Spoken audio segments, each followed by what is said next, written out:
అతను చేసే క్రమంలో కూడా సేవల నుంచే మొదలు పెడదాం అన్నట్టుగా మాట్లాడిండు అని చెప్పేసి. ఒకరోజంతా మారాన్ చేశాను, వద్దన్నా మీరు నా దగ్గర వద్దు, మీరు అక్కడ నుండి చేయండి. లేదు ఎందుకు వద్దంటున్నావు, నేను ఇక్కడ నుండి చేస్తానంటే చెప్పాను. అంటే మమ్మల్ని కొంచెం అపశకునం అనుకుంటారు సమాజంలో, నుండి చేస్తాను. Who is the best CM అని అంటే అందరూ ఒక్కొక్క దాంట్లో ఒక్కొక్క రకంగా బెస్ట్ ఉంటారండి. బట్ ఏ ముఖ్యమంత్రి అయినా జనాల కోసమే పనిచేశారు.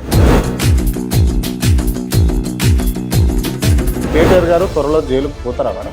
ఏదో ఒక రకంగా కేటీఆర్ గారి మీద కేసులు పెట్టాలి, ఏదో ఒక రకంగా ఆయన ఇబ్బంది పెట్టాలనే ప్రయత్నం ప్రభుత్వం చేస్తుంది.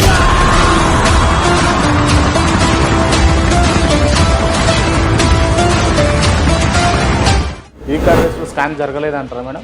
ఏం జరిగిందంటే అందుకని ఇండియన్ కరెన్సీని ఈజీగా ట్రాన్స్ఫర్ చేసిరు, అసలు చెప్పకుండా చేయకుండా. అదే ఎంక్వైరీ చేస్తామంటారు కదా, చేస్తే బయటకు వస్తుంది కదా ఏం చేస్తుండని, అదే చెప్పమంటున్నాం ఏం చేసి.